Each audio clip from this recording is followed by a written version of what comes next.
Hello, and welcome to day 4 of Module 1, Thursday, September 24th. Let's see what we have to do for today. Remember, the first thing you should do is watch this video.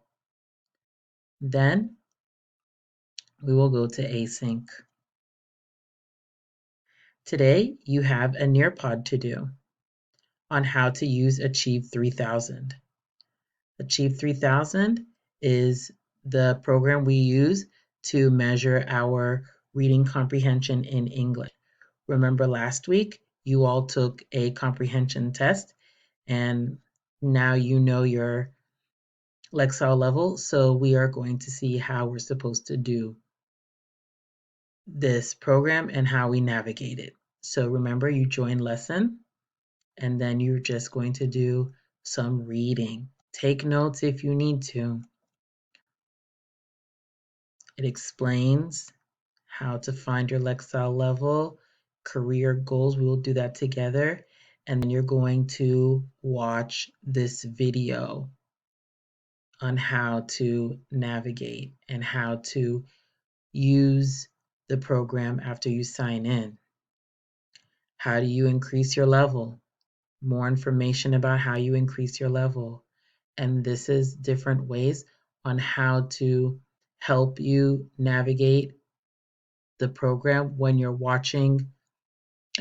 when you're reading an article and you need to complete the activity.